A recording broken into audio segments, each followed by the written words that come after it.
বিসমিল্লাহির রহমানির রহিম। প্রিয় অষ্টম শ্রেণীর শিক্ষার্থীবৃন্দ, ন্যাশনাল কলেজ কর্তৃক আয়োজিত অনলাইন ভিত্তিক শ্রেণী কার্যক্রমে তোমাদের সবাইকে স্বাগত জানাচ্ছি।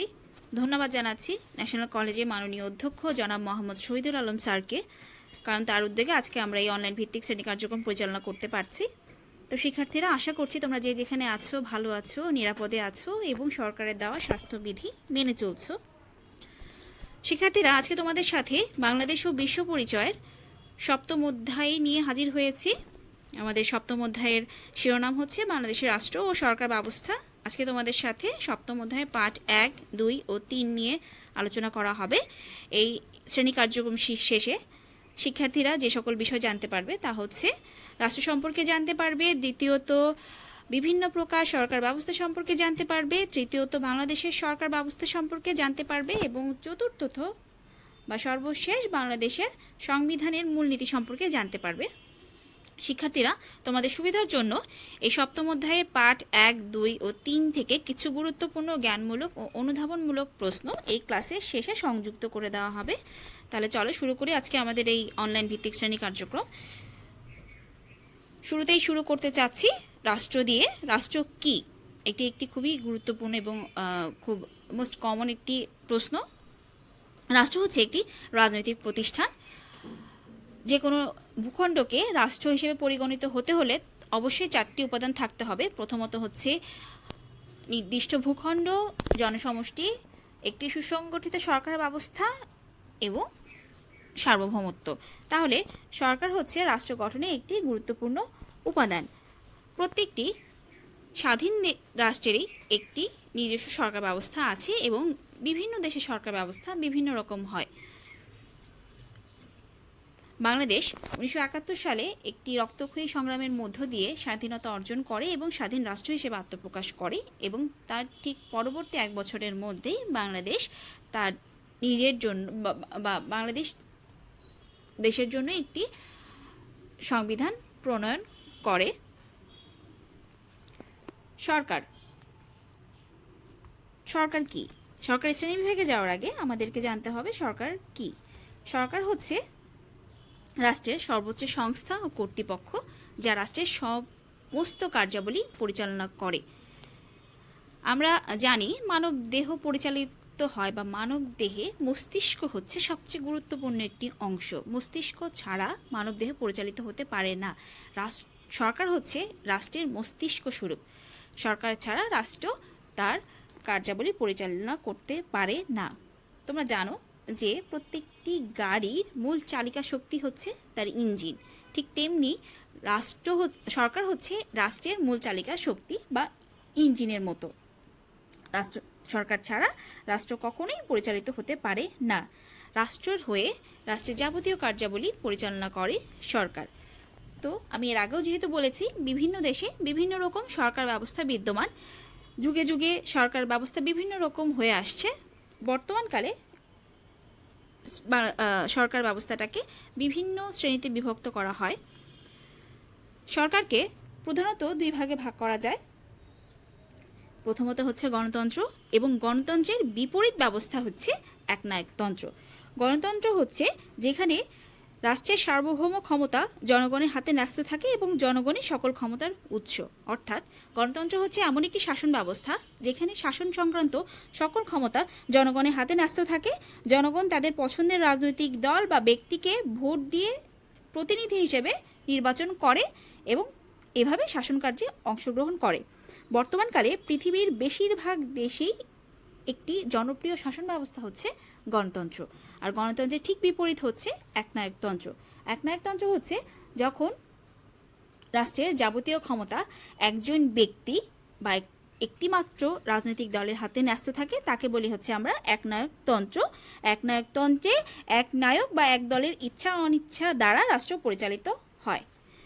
এরপরে রাষ্ট্রপ্রধানের ক্ষমতার উপর ভিত্তি করে সরকারকে 2 ভাগে ভাগ করা যায়।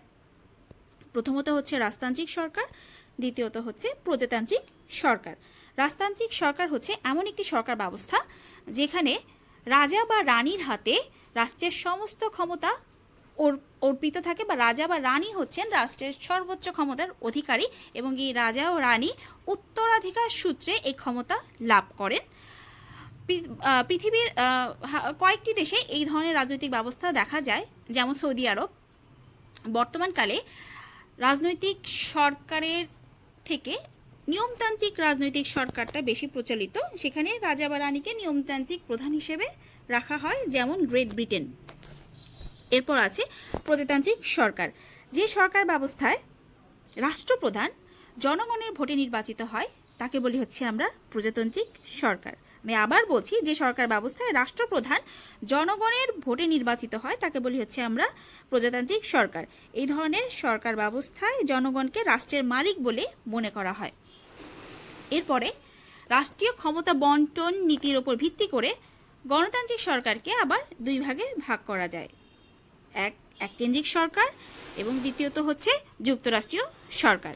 এককেন্দ্রিক সরকার হচ্ছে সেই সরকার ব্যবস্থা যেখানে রাষ্ট্রের শাসন সংক্রান্ত সকল ক্ষমতা একটি মাত্র কেন্দ্রের হাতে ন্যস্ত থাকে, সেখানে কোনো প্রদেশ থাকে না বা প্রদেশের হাতে রাষ্ট্রীয় ক্ষমতা বন্টন করা থাকে না, রাষ্ট্রের সকল ক্ষমতা একটি মাত্র কেন্দ্রীয় সরকারের হাতে ন্যস্ত থাকে, তাকে বলি হচ্ছে আমরা এককেন্দ্রিক সরকার। এরপরে হচ্ছে যুক্তরাষ্ট্রীয় সরকার, যে সরকার ব্যবস্থায় কেন্দ্রের হাতে ক্ষমতা না, সম্পূর্ণ ক্ষমতা না রেখে কেন্দ্র এবং প্রদেশের মধ্যে ক্ষমতা ভাগ করে দেওয়া হয় তাকে বলি হচ্ছে আমরা যুক্তরাষ্ট্রীয় সরকার ব্যবস্থা। এরপরে আইন ও শাসন বিভাগের সম্পর্কের ওপর ভিত্তি করে গণতান্ত্রিক সরকারকে আবার দুই ভাগে ভাগ করা যায়। প্রথমত সংসদীয় সরকার ব্যবস্থা, যেটাকে আমরা অন্য নামে বলি মন্ত্রিপরিষদ শাসিত সরকার ব্যবস্থা, এবং দ্বিতীয়ত হচ্ছে রাষ্ট্রপতি শাসিত সরকার ব্যবস্থা। সংসদীয় পদ্ধতির সরকার ব্যবস্থায় সংসদের সদস্যরা জনগণের ভোটে নির্বাচিত হয় এবং আইন শাসন বিভাগের সদস্যরা তাদের কাজের জন্য আইন বিভাগের কাছে দায়ী থাকে, এবং আইন বিভাগ ও শাসন বিভাগের মধ্যে ঘনিষ্ঠ সম্পর্ক বিদ্যমান থাকে। রাষ্ট্রপতি শাসিত সরকার ব্যবস্থায় রাষ্ট্রপতি শাসন বিভাগের সদস্যদেরকে নিয়োগ দিয়ে থাকেন, এবং রাষ্ট্রপতি শাসিত সরকার ব্যবস্থায় আইন বিভাগ ও শাসন বিভাগের মধ্যে তেমন কোনো সম্পর্ক থাকে না। শিক্ষার্থীরা, তোমাদেরকে বা তোমাদের বোঝার সুবিধার জন্য তোমাদের সরকারের শ্রেণী বিভাগের একটি ডায়াগ্রাম তুলে ধরা হলো, এটা তোমাদের বইয়েও আছে। অনেক সময় এই ডায়াগ্রাম থেকে কোনো একটি সরকার ব্যবস্থা উঠিয়ে দিয়ে প্রশ্নবোধক চিহ্ন দিয়ে তার উপর প্রশ্ন করা হয়, তাই ডায়াগ্রামটি, আমি আশা করব ডায়াগ্রামটি তোমরা খেয়াল করবে বা মনে রাখবে। তো শিক্ষার্থীরা, আশা করছি বিভিন্ন প্রকার সরকার ব্যবস্থা সম্পর্কে তোমরা বুঝতে পেরেছ। এরপর যে বিষয় নিয়ে আলোচনা করা হবে বা আমাদের আজকের এই শ্রেণী কার্যক্রমে বা এই অধ্যায়ের সবচেয়ে গুরুত্বপূর্ণ বিষয় যেটি, সেটা হচ্ছে বাংলাদেশের সরকার পদ্ধতি। শিক্ষার্থীরা, তোমরা জানো বাংলাদেশ হচ্ছে একটি গণতান্ত্রিক রাষ্ট্র। বাংলাদেশ হচ্ছে একটি গণতান্ত্রিক রাষ্ট্র, এখানে শাসন সংক্রান্ত সকল ক্ষমতা জনগণের হাতে ন্যস্ত আছে। জনগণ প্রতিনিধি নির্বাচনের মধ্য দিয়ে সেই ক্ষমতা প্রয়োগ করে। বাংলাদেশে বা এই রাষ্ট্রে একটি প্রজাতান্ত্রিক সরকার আছে যার নাম হচ্ছে গণপ্রজাতন্ত্রী বাংলাদেশ সরকার। বাংলাদেশ একটি এককেন্দ্রিক রাষ্ট্র। আমি পূর্বেই বলেছি এককেন্দ্রিক রাষ্ট্র কাকে বলে। বাংলাদেশের যাবতীয় ক্ষমতা বা বাংলাদেশ সরকারের যাবতীয় ক্ষমতা একটি মাত্র কেন্দ্রের হাতে ন্যস্ত থাকে। বাংলাদেশে কোনো প্রদেশ নেই, সকল ক্ষমতা একটি মাত্র কেন্দ্রের হাতে ন্যস্ত আছে। এই কেন্দ্র আঞ্চলিক সরকার নিয়ে তার এই ক্ষমতা প্রয়োগ করে। বাংলাদেশে বা এখানে সংসদীয় বা মন্ত্রিপরিষদ শাসিত সরকার ব্যবস্থা বিদ্যমান। যেহেতু বাংলাদেশে মন্ত্রিপরিষদ শাসিত সরকার ব্যবস্থা বিদ্যমান, এখানে রাষ্ট্রপতি হচ্ছে নামে মাত্র প্রধান, প্রকৃত ক্ষমতা ভোগ করে প্রধানমন্ত্রীর নেতৃত্বাধীন মন্ত্রিসভা। প্রধানমন্ত্রী এবং তার মন্ত্রিসভাকে আইনসভার নিকট দায়ী থাকতে হয়। তো শিক্ষার্থীরা, আশা করি তোমরা বাংলাদেশ সরকার পদ্ধতি সম্পর্কে জানতে পেরেছো। তোমাদের অনেক সময় তোমাদের অনুধাবনমূলক প্রশ্নে আসে যে বাংলাদেশ সরকার ব্যবস্থাটা কেমন, সংক্ষেপে আলোচনা করো। তো আজ এর পরবর্তীতে আমি যেটা আলোচনা করব সেটা হচ্ছে বাংলাদেশের রাষ্ট্র পরিচালনার মূলনীতি। শিক্ষার্থীরা, এখানে তোমরা একটি ডায়াগ্রাম দেখতে পাচ্ছ। যে ডায়াগ্রামে দেখা যাচ্ছে বাংলাদেশের রাষ্ট্র পরিচালনার মূলনীতি চারটি। মূলনীতি কি? মূলনীতি হচ্ছে প্রধান নীতিসমূহ যার উপর ভিত্তি করে রাষ্ট্র পরিচালিত হয়। বাংলাদেশ সংবিধানের ২য় ভাগের ৮ম থেকে ১১ অনুচ্ছেদে বাংলাদেশের রাষ্ট্র পরিচালনার মূলনীতিগুলো উল্লেখ করা আছে। মূলনীতিগুলোর মধ্যে সর্বপ্রথম প্রধান মূলনীতি হচ্ছে চারটি, আরও বাকি যে সকল মূলনীতি আছে সেগুলো হচ্ছে এই মূলনীতিগুলো থেকে উৎসারিত। তো তোমরা জানো যে বাংলাদেশের সংবিধান প্রণীত হয়েছে 1972 সালে এবং 1972 সালে এবং এ পর্যন্ত 17 বার এই সংবিধান সংশোধন করা হয়েছে। 1972 সালের মূল সংবিধান এবং সংবিধানের পঞ্চদশ সংশোধনী অনুযায়ী বাংলাদেশের রাষ্ট্র পরিচালনার মূলনীতি বর্তমানে এই চারটি। প্রথমটি হচ্ছে জাতীয়তাবাদ। জাতীয়তাবাদ কি? যখন কোনো ভাষা, সংস্কৃতি বা যে কোনো উপাদানকে কেন্দ্র করে একটি নির্দিষ্ট অঞ্চলের জনগণ তাদেরকে এক ভাবতে শুরু করে এবং তাদের মধ্যে এক প্রকার একতা সৃষ্টি হয়, ঐক্য সৃষ্টি হয়, তখন তাকে বলি আমরা জাতীয়তাবাদ। বাঙালিরা বা আমরা বাংলা ভাষাভাষী আমরা জানি যে আমরা একটি রক্তক্ষয়ী সংগ্রামের মধ্য দিয়ে আমাদের এই স্বাধীন রাষ্ট্র অর্জন করেছি। তাই সংবিধানে বলা হয়েছে যে একই ভাষা ও সংস্কৃতিতে আবদ্ধ বাঙালি জাতি যে ঐক্যবদ্ধ ও সংকল্পবদ্ধ সংগ্রাম করে বাংলাদেশের স্বাধীনতা ও সার্বভৌমত্ব অর্জন করেছে, সেই ঐক্য ও সংহতি হবে বাঙালি জাতীয়তাবাদের ভিত্তি। তাহলে আমাদের সংবিধানে জাতীয়তাবাদ বলতে আমাদেরকে বাঙালি জাতীয়তাবাদ বলা হয়েছে। জাতিতে আমরা বাঙালি এবং রাষ্ট্রের পরিচয় আমরা বাংলাদেশী। তারপরে গুরুত্বপূর্ণ মূলনীতি হচ্ছে বা তার পরবর্তী মূলনীতি হচ্ছে গণতন্ত্র। বাংলাদেশ একটি মূল সংবিধানে বলা হয়েছে যে বাংলাদেশ বা প্রজাতন্ত্র হবে একটি গণতান্ত্রিক রাষ্ট্র। সেই গণতান্ত্রিক রাষ্ট্রে সকল নাগরিকের অংশগ্রহণ নিশ্চিত করার জন্যই কিন্তু গণতান্ত্রিক ব্যবস্থাটাকে রাষ্ট্রীয় মূলনীতিতে সংযুক্ত করা হয়েছে। এই গণতান্ত্রিক রাষ্ট্রে জনগণ হবে সকল ক্ষমতার উৎস। এর মাধ্যমে নাগরিকদের মৌলিক অধিকার ও স্বাধীনতা নিশ্চিত হবে এবং মানুষের মর্যাদা প্রতিষ্ঠিত হবে। তারপরে পরবর্তী মূলনীতি হচ্ছে সমাজতন্ত্র। মূলত প্রকৃতপক্ষে সমাজতন্ত্র বলতে যা বোঝায় বাংলাদেশের সংবিধানের মূলনীতিতে কিন্তু সমাজতন্ত্র বলতে তা বোঝায়নি। আমাদের অর্থনৈতিক ক্ষেত্রে সমতা আনয়নের লক্ষ্যেই কিন্তু এই সমাজতন্ত্রের কথা বলা হয়েছে। এই সমাজতন্ত্রের মূল লক্ষ্য হচ্ছে অর্থনৈতিক সমতা আনয়ন করে সবার জন্য সমান সুযোগ সুবিধা নিশ্চিত করা, মূলত শোষণমুক্ত, ন্যায়ভিত্তিক এবং সমতাভিত্তিক সমাজ প্রতিষ্ঠার উদ্দেশ্যে সমাজতন্ত্রকে রাষ্ট্রের একটি মূলনীতি হিসেবে গ্রহণ করা হয়েছে। পরবর্তী এবং সর্বশেষ মূলনীতি হচ্ছে ধর্মনিরপেক্ষতা। শিক্ষার্থীরা, ধর্মনিরপেক্ষতা হচ্ছে কোনো একটি বিশেষ ধর্মকে রাষ্ট্রধর্ম হিসেবে স্বীকৃতি দিয়ে তাকে বিশেষ পৃষ্ঠপোষকতা প্রদান না করা। ধর্মনিরপেক্ষতা মানে হচ্ছে প্রত্যেকে নিজ নিজ ধর্ম স্বাধীনভাবে ভোগ করা এবং একে অন্যের ধর্মীয় চর্চায় বাধা প্রদান না করা।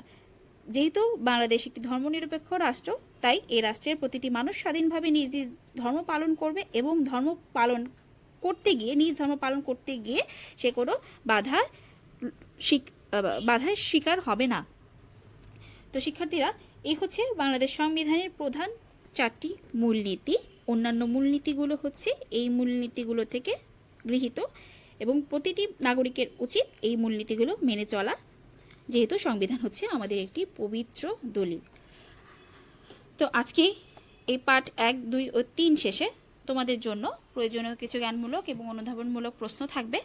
জ্ঞানমূলক প্রশ্নগুলোর মধ্যে প্রথম হচ্ছে রাষ্ট্র কী, দ্বিতীয়ত হচ্ছে গণতন্ত্র কাকে বলে, 3 একনায়কতন্ত্র কাকে বলে, 4 বাংলাদেশ সংবিধানের মূলনীতি কয়টি। এরপরে গুরুত্বপূর্ণ অনুধাবনমূলক প্রশ্ন হচ্ছে 1 সরকারকে কেন রাষ্ট্রের মূল চালিকা শক্তি বলা হয়, 2 বাংলাদেশ সরকার ব্যবস্থার বৈশিষ্ট্য ব্যাখ্যা করো, 3 জাতীয়তাবাদ ধারণাটি ব্যাখ্যা করো, 4 জনগণই সকল ক্ষমতার উৎস ব্যাখ্যা করো এবং 5 ধর্মনিরপেক্ষতা বলতে কী বোঝায়। প্রত্যেকটি বিষয় পূর্বে আলোচনা করা হয়েছে। আমি আশা করব তোমরা বুঝতে পেরেছো। যদি বুঝতে না পারো তাহলে অবশ্যই কমেন্ট করে জানাবে কোন অংশটি বুঝতে পারোনি। আমি পরবর্তী ক্লাসে তার সমাধান করে দেওয়ার চেষ্টা করব। তো শিক্ষার্থীরা, আজ এই পর্যন্তই। তোমাদের সকলের সুস্থতা কামনা করে আজকের শ্রেণী কার্যক্রম শেষ করছি। আমরা পরবর্তী অংশগুলো নিয়ে পরবর্তী ক্লাসে হাজির হব। সবাইকে ধন্যবাদ এবং আল্লাহ হাফেজ।